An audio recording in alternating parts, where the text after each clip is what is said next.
The Syrian Arab Army foils a terrorist attempt to infiltrate into the safe quarters in Aleppo and Idlib and destroys their hideouts in Daraa and Damascus countryside. 38 Iraqis dead and dozens injured after 2 explosions hitting Baghdad yesterday.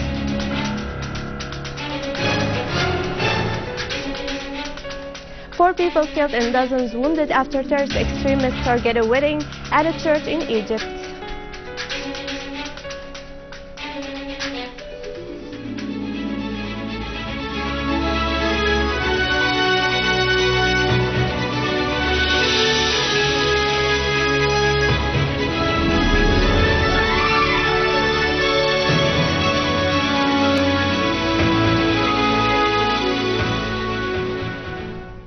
Good afternoon, ladies and gentlemen.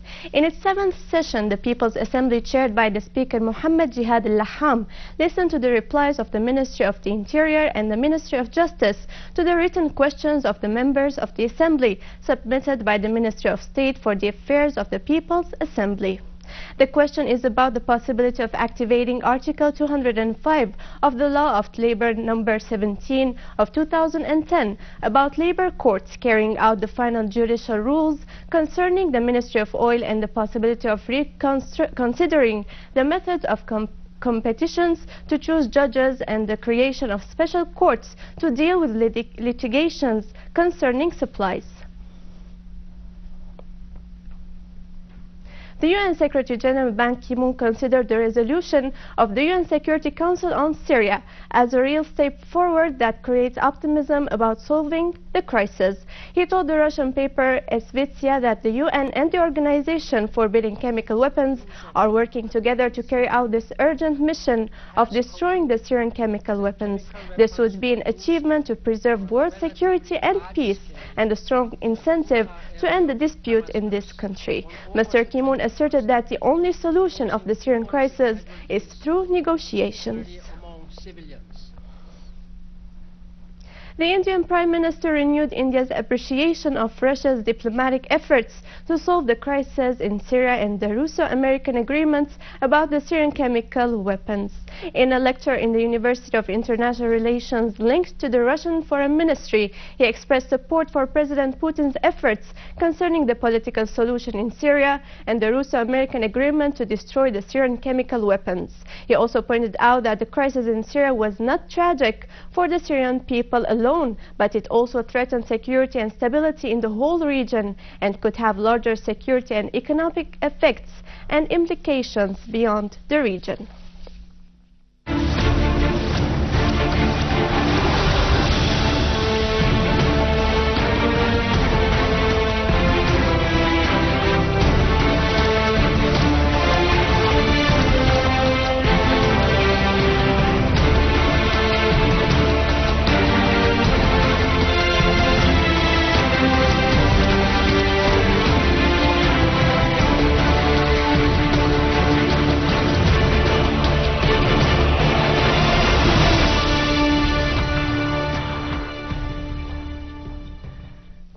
In Damascus countryside, a military source said that the Syrian Arab Army targeted several terrorist gatherings in Yabrud and south of Deir Atiyah Hospital, as well as at Al-Mustafa Mosque in Adra, in addition to Hosh Arab, Ma'lula, Al-Rahabiyah and Khan Sheikh, killing many of them and destroying their weapons.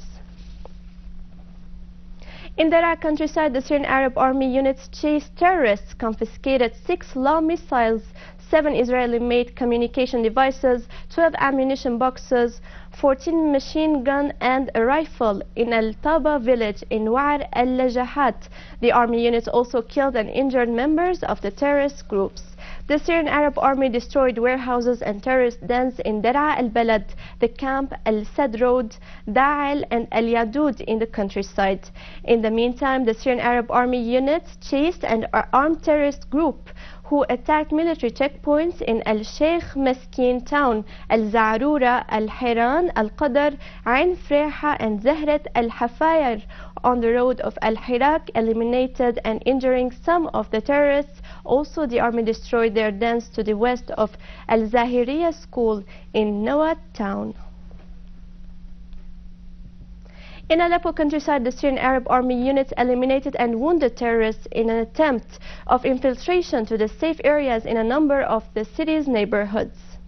The Syrian Arab Army units destroyed terrorist hideouts and vehicles loaded with weapons and ammunition to the south of Aleppo Central Prison, on Castillo Road, and to the east of Hareitan, killing a number of terrorists there. The army units also killed terrorists and wounded others in a series of qualitative operations against their gatherings and dens next to Al Saad factory in Al Mansoura, Al Jamajam village, Al Jabera, and Al Jdeida, Queiris, and the surroundings of Razm Al Aboud. In cooperation with the citizens, the Syrian Arab Army units foiled the armed terrorist group's attempt to infiltrate towards the Triangle Garden in Saif ad-Dawla neighborhood and Al Zubair Mosque in Salah ad-Din neighborhood. The army also clashed with terrorists who tried to infiltrate towards Al Layramoun Square in Aleppo and killing the terrorists. In Idlib countryside, Syrian Arab Army units carried out a series of specific operations that resulted in destroying several vehicles used by the terrorists in Ma'arrat Misrin, Taftanaz, and north of Saraqib, killing many terrorists and injuring others.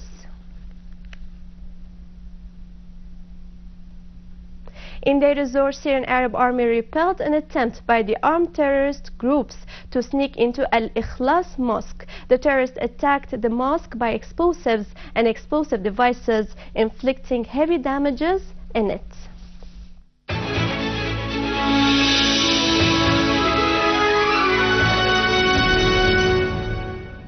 Clashes with machine guns and rocket missiles were resumed in Jebel Mohsen in Tripoli in northern Lebanon.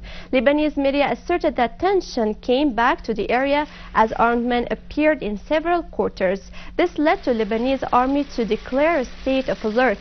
On the other hand, families from the town of Yabnin in Akkar were attacked by armed men who broke several cars and beat up many citizens.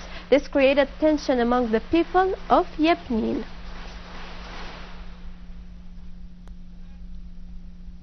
In Iraq, the number of the victims of the two terrorist explosions in a cafe in Baghdad rose to 38 dead and 50 wounded.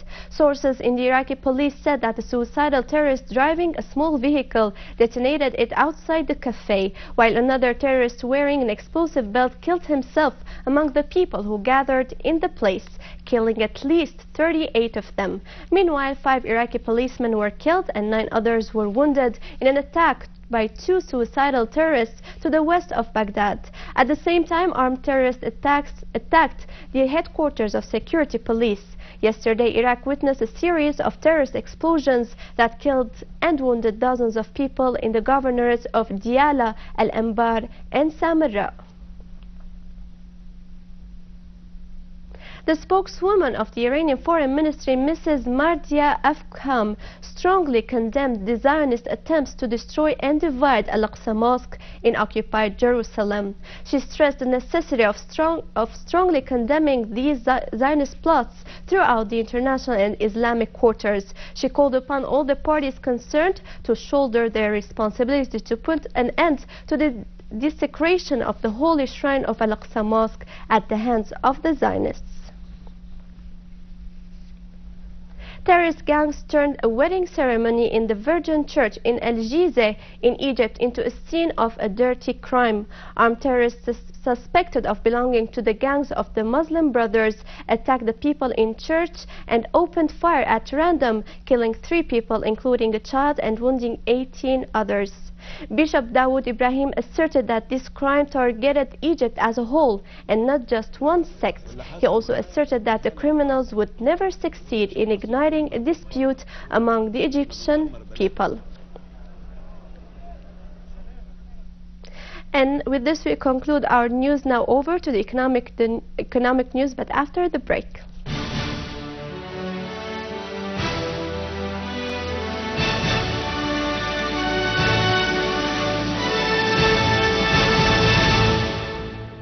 Welcome back. Director of the Rural Development Program in the Northeastern area said that the Directorate of the program will soon announce the implementation of 100 biogas production units in 100 villages. The project is setting up free of charge training units in order to spread the technology of producing biogas by using animal waste. Minister of Economy and Foreign Trade announced the formation of a working team to study the citrus product problems in the country and to find suitable solutions. The team is composed of representatives from the Ministries of Economy, Agriculture and Agrarian Reform Industry, Interior Trade and Consumer Protection, as well as the Farmers Union and Chambers of Agriculture, the Export Development Commission, the Investment Commission, and the establishment of storage and marketing. U.S. Treasury Secretary Jack Lowe said that the default in the state budget and federal debt crisis formed a blow to the global economy, warning of the repetition of this experience. This crisis also disrupted the federal state throughout the 16 days of the current month and threatened Washington's inability to pay its debts. Japan recorded the largest trade deficit in the first half of the fiscal year.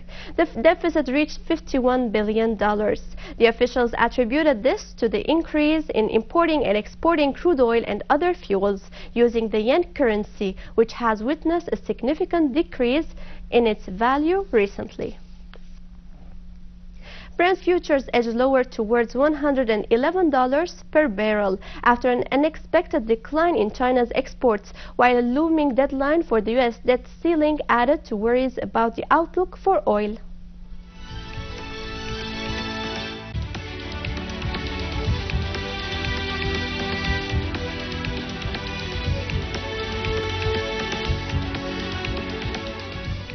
Global shares hovered at 5-year highs as investors looked ahead to a deluge of U.S. data for clues on when the Federal Reserve will begin scaling back its stimulus.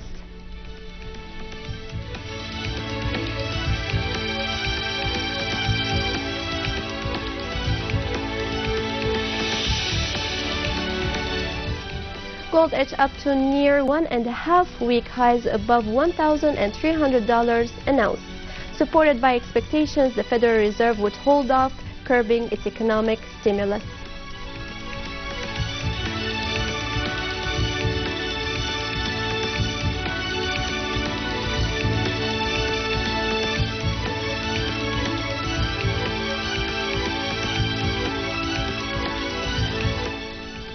And now over to some main currencies exchange rates according to the bulletin of the Central Bank of Syria.